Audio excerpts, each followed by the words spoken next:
Setelah menunggu di alam barzah setelah kematiannya, manusia akan dibangkitkan kembali oleh Allah Subhanahu wa Ta'ala setelah datangnya hari kiamat.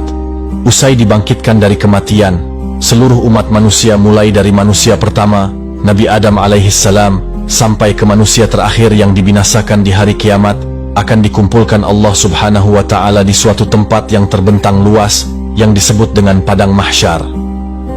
Nabi Shallallahu Alaihi Wasallam mengatakan, di Padang Mahsyar, kelak orang yang berbondong-bondong masuk ke dalam Padang Mahsyar tidak akan mengenal siapa suaminya, tidak akan mengenal siapa bapak dan ibunya, bahkan anaknya. Mereka nafsi-nafsi, sendiri-sendiri, berharap cemas di hadapan Allah. Satu orang akan ditumpuk 1000 orang di atasnya. Orang yang dapat menginjakkan kaki di Padang Mahsyar, dia adalah manusia yang aman. Sampai-sampai fitnah daripada Padang Mahsyar. Ada seorang ibu yang sedang menggendong bayinya, menaruh bayinya di Padang Mahsyar, di tanah Padang Mahsyar, diinjak bayi tersebut agar lebih tinggi. Tidak sadar dia, anaknya dijadikan satu pijakan, agar dia selamat di Padang Mahsyar. Para wali min auliyah illah, orang-orang soleh, berbondong-bondong keliling mencari Nabi Adam. Wahai Nabi Allah, Nabi Adam, berikan kami syafaat. Apa kata Nabi Adam? Aku tidak bisa berikan syafaat kepadamu, karena aku sudah ditolong oleh Allah saat aku meminta untuk diperjumpakan dengan Siti Hawa saat hidup. Jalan lagi kepada Nabi Musa. Ya Nabi Allah, Nabi Musa, tolonglah kami, selesaikan siksaan di Padang Mahsyar ini. Kondisi mereka ada yang tenggelam sampai mata kakinya karena dosanya. Ada yang sampai kepada lututnya, ada yang sampai ke pinggangnya, bahkan ada yang sampai pusarnya dan juga dadanya. Bahkan ada yang seleher, ada juga yang sampai di hujung daripada hidungnya, dan juga ada yang di atas kepala, bahkan 2 hasta di atas kepalanya, tenggelam karena dosa-dosa mereka. Kebayang setiap manusia insan masuk ke dalam lautan, tenggelam di lautan, sebentar akan mati. Saat di Padang Mahsyar, siksaan tersebut sudah tidak akan pernah ada kematian, melainkan menikmati siksaan tenggelamnya setiap manusia.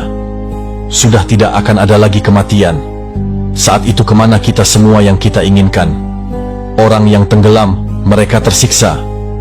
Sampai orang kafir pun mengatakan, Ya Allah, tolong cepat selesaikan siksaan di Padang Mahsyar ini.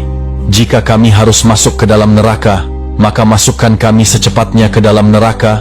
Hentikan siksaan ini ya Allah. Mereka tidak tahu bahwa siksaan Padang Mahsyar itu belum ada apa-apanya dibanding api neraka Jahannam.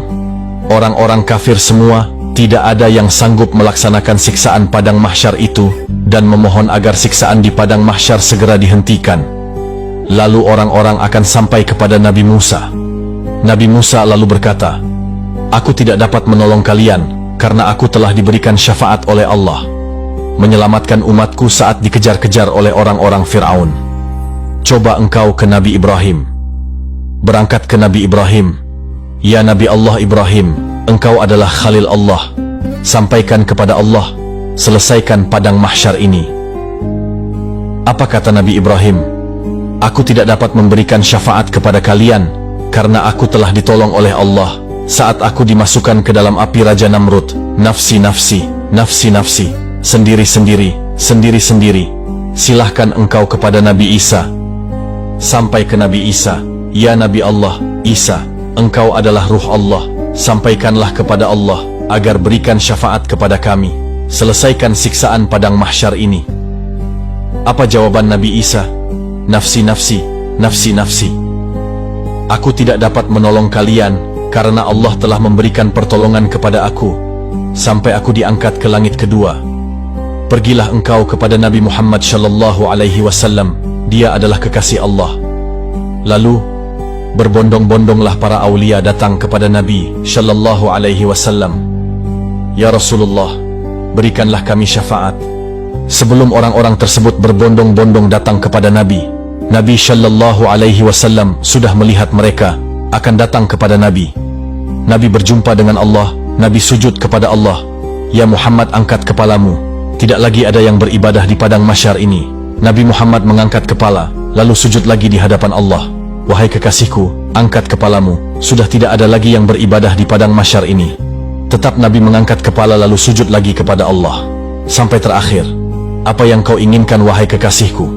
Ya Allah, selesaikanlah siksaan padang mahsyar ini.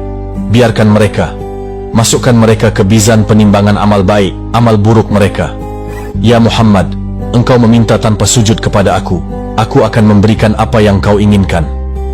Nabi Muhammad sallallahu alaihi wasallam tanpa sujud, jika dia meminta kepada Allah, pasti akan dikabulkan. Dengan akhlak baginda Rasulullah sallallahu alaihi wasallam, beliau sujud kepada Allah. Tahu beliau adalah seorang hamba yang pantas dia untuk sujud kepada Allah. Tatkala mereka datang bertemu dengan Nabi sallallahu alaihi wasallam, "Ya Rasulullah, mintalah permohonan kepada Allah." Apa jawaban Nabi? "Aku yang dapat menolong kalian, aku yang akan memberikan syafaat kepada kalian, aku yang akan membebaskan kalian dari siksaan padang mahsyar di hari ini." Saat dia meminta, selesai padang mahsyar. Masuk mereka semua ke mizan. Sampai di mizan, Nabi berdiri di depan mizan, melihat rombongan daripada umatnya. Saat beliau dalam keadaan dosa yang begitu besar, Nabi sujud kembali di hadapan Allah. "Ya Rabb," doa baginda Rasulullah sallallahu alaihi wasallam, "Ya Allah, ringankan beban dosa umatku, beratkan pahala mereka. Ampuni dosa mereka ya Allah." Kita yang berbuat dosa di atas bumi Allah, Nabi yang terus-menerus mendoakan kita. Sampai di mizan pun, Nabi sujud kepada Allah, agar kita diselamatkan, dibebaskan dan dimasukkan ke dalam surganya Allah. Begitulah cintanya Rasulullah kepada kita umatnya. Dan begitu besarnya syafaat yang bisa kita dapatkan dari baginda Rasulullah sallallahu alaihi wasallam saat di padang mahsyar kelak. Nah, semoga kita sebagai umatnya Nabi Muhammad sallallahu alaihi wasallam bisa mendapatkan syafaatnya kelak di padang mahsyar. Semoga kita dimasukkan ke surganya Allah dan terbebas dari fitnah padang mahsyar yang begitu tersiksa. Amin ya rabbal alamin. Wassalamualaikum warahmatullahi wabarakatuh.